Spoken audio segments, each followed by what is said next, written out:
இது பாருங்க, நான் தீவிர வாத்தியார் ரசிகர். நான் இந்த படத்தில் வில்லன். தம்பி ஆனந்தராஜ் வந்து வாத்தியார் ரசிகராக நடிச்சுக்காரு. கேட்டார், நான் டைரக்டர்கிட்ட கேட்டு அதை ஓப்பன் பண்ணலான்னு சொல்லிட்டாரு.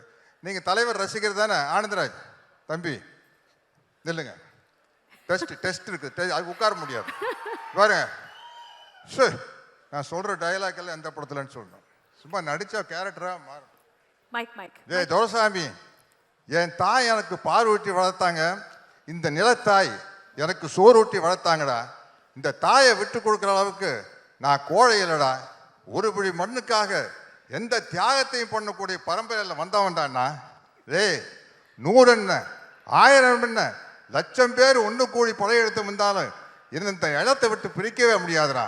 நான் ரத்த சிந்துனா அது இந்த மண்ணில் தாண்டா கலக்கும். நான் உடல் கீழே சாஞ்சா அது இந்த மண்ணை தாண்டா அணக்கும். ஏன் உயிர் போனா இது இந்த மண்ணில் தாண்டா போகும். ஆனால் அந்த நேரத்தில் நான் எழுப்ப போகும் உரிமை குரல் இங்கு மட்டும் இல்லை, எங்கெல்லாம் உழைக்கிறவன் இருக்கிறானோ, எங்கெல்லாம் அவனுடைய வேர்வை துளிகள் விழுதோ, அங்கெல்லாம் என்னோட உரிமை குரல் உழைச்சிக்கிட்டே தாண்டா இருக்கும்.